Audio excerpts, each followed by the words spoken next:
क्यों? क्योंकि तुम कान्हा उसके साथियों को माखन नहीं देना चाहती। तो मत दो, मैं भी तुम्हें पेड़ा नहीं दूंगा। पेड़ा? कैसा पेड़ा है ईश्वर?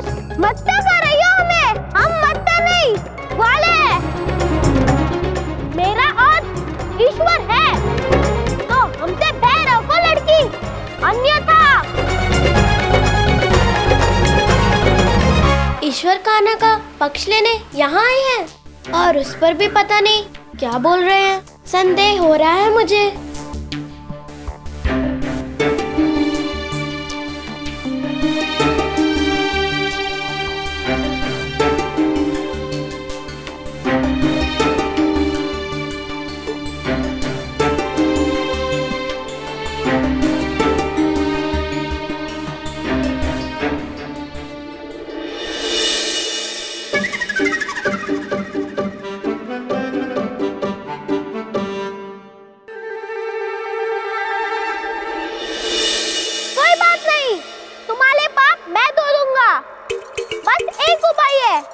आज जो तुमने केसरी माखन बनाया है, वो पहले जाकर कान्हा को खिला कर आओ।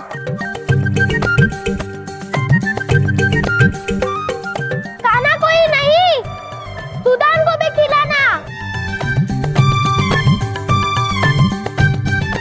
और बलराम को भी खिलाना, और मधुमंगल को भी, और सुदामा को भी खिलाना। और वो तो सबसे अच्छा बालक है ना, सुजान, उसको थोड़ा अधिक खिलाना। हाँ ईश्वर, मैं आपके आगे का पालन अवश्य करूंगी।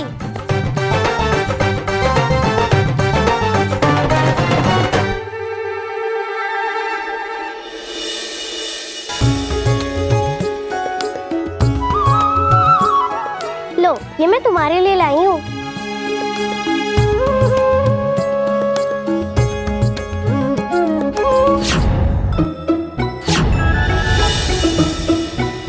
मेरे लिए माखन, और वो भी तुम? नहीं, आज मुझे भूख नहीं है। मैया ने घर में बहुत सारा माखन खिलाया, कल खिला देना ये माखन। देखो ना कान्हा, मैं स्वयं आज तुम्हारे लिए माखन लाई हूँ। तुम्हें माखन प्रिय है ना? अगर तुम खाओगे तो मैं समझूंगी कि मेरे ईश्वर को भोग लग गया। मैं तुम्हें माखन के लिए कितना तरसाती हूँ। तुम्हें माखन नहीं खिलाया तो मेरे हरि भी मुझसे रुष्ट हो जाएंगे। अच्छा, तो ठीक है। अब श्री हरि की इच्छा है तो मैं कौन होता हूँ मना करने वाला। देखो, मैं ये माखन सिर्फ तुम्हारे भले के लिए खा रहा हूँ, अन्यथा मैंने तो माखन की चोरी कब की छोड़ दी। हाँ हाँ कान्हा, मैं सब जानती हूँ। तुम तो बस माखन खाओ।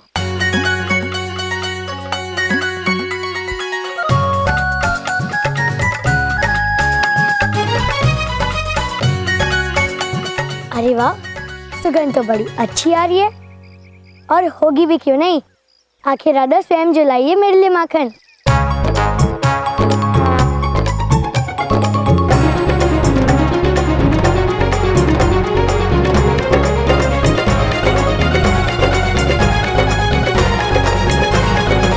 अब क्या हुआ, रुक क्यों गए?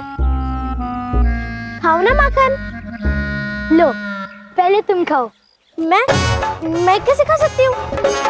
ये तो तुम्हारे लिए है ना, तुम खाओ। हाँ, मेरे लिए लाई हो, किंतु मुझे सबके साथ खाने में ही बड़ा आनंद आता है।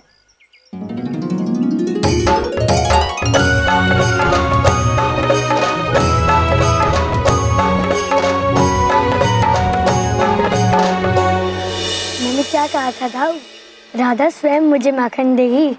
लो लो।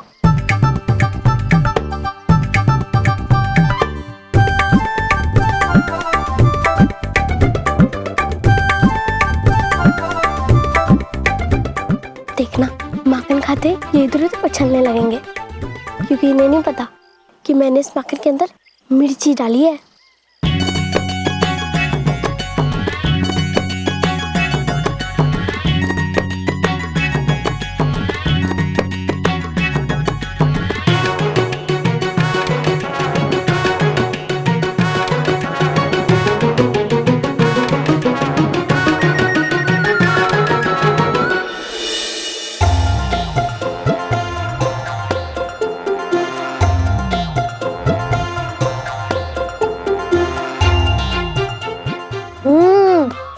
इससे ज्यादा स्वादिष्ट माखन तो मैंने आज तक नहीं खाया। सही कहा कान्हा। मैं तो कहता हूँ राधा कि तुम प्रतिदिन हमारे लिए ऐसे माखन लेके आया करो। अरे ऐसा कैसे हो सकता है? तुम्हें मिर्ची क्यों नहीं लगी? ये कैसा प्रश्न है? भला माखन से किसी को मिर्ची लग सकती है क्या? वाह कान्हा, मान गए। क्या योजना बनाई है तुमने? मुझे नहीं पता था कि इन्हें मूर्ख बनाना इतना सरल कार्य है। आज तो ये सिद्ध हो गया कि पुरुष स्त्री से अधिक चतुर और अधिक समझदार होते हैं। ऐसा कुछ नहीं है। स्त्रियां भी बुद्धि के प्रयोग में किसी से कम नहीं, समझे? हमें सब ज्ञात है कि वो कोई वास्तविक आकाशवाणी नहीं थी। वो तो बुद्धुओं की आवाजें थी।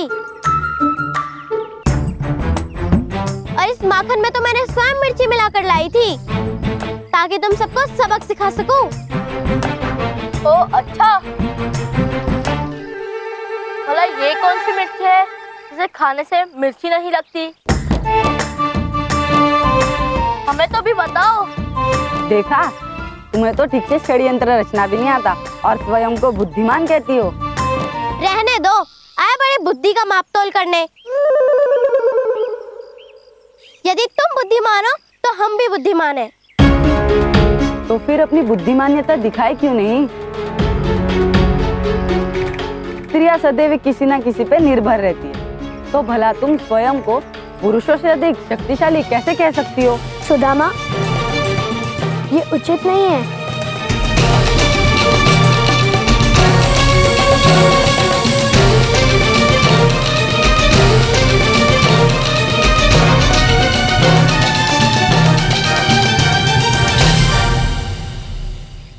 राधा, सुदामा की ओर से मैं तुमसे क्षमा मांगता हूँ।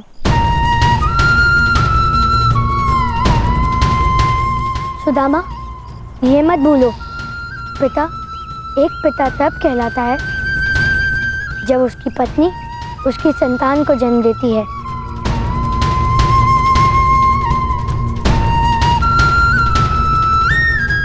वो एक स्त्री ही होती है जो अपने समस्त सुख दुख त्याग कर अपना पूरा जीवन पुरुष को समर्पित करती है।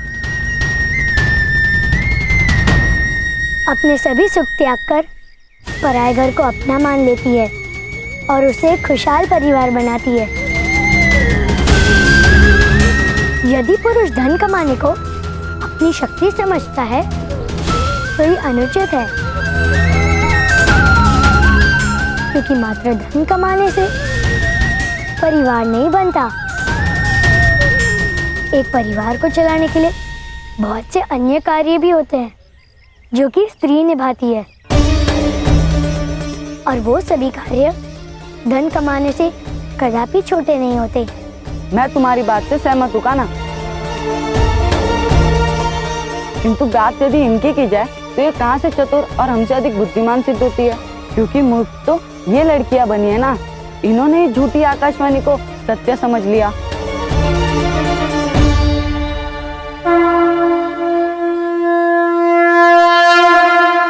हाँ, ये मिर्च।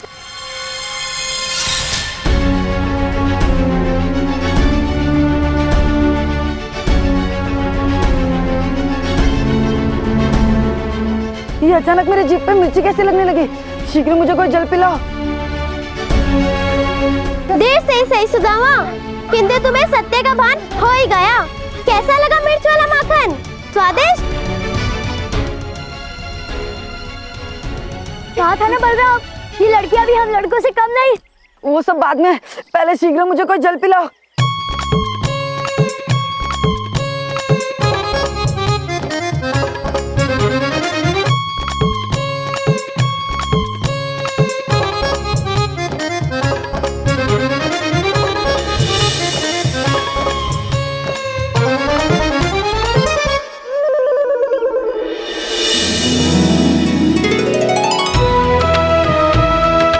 राधा, माखन वास्तव में बहुत स्वादिष्ट था। उसके लिए धन्यवाद।